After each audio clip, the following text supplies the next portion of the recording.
চলচ্চিত্ৰ quiz. ১ number প্ৰশ্ন, অসমৰ প্ৰথম দূৰদৰ্শন কেন্দ্ৰ কিমান চনত স্থাপিত হৈছিল?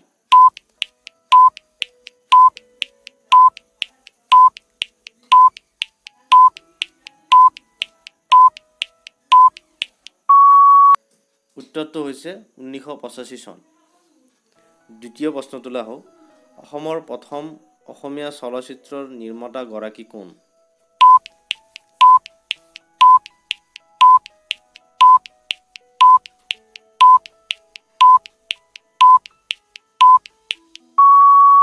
উত্তৰটো হৈছে জ্যোতিপ্ৰসাদ আগৰৱালা। ৩ নম্বৰ প্ৰশ্ন, কোন চনত জ্যোতি চিত্ৰবন স্থাপিত হয়?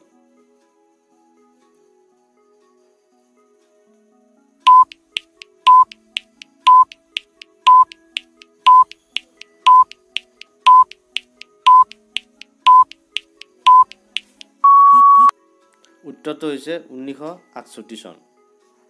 ৪ নম্বৰ প্ৰশ্ন, প্ৰথম অসমীয়া চলচ্চিত্ৰখনৰ নাম কি?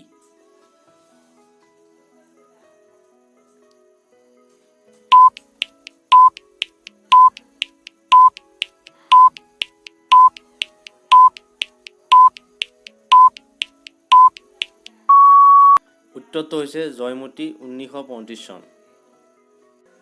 এতিয়া আহোঁ আমি শেষৰ প্ৰশ্নটোলৈ।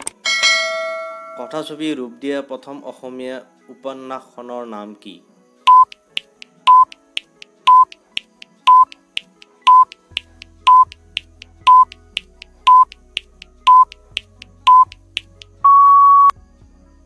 ভাবকচোন বাৰু কি হ'ব পাৰে? উত্তৰটো হৈছে মনোমতী।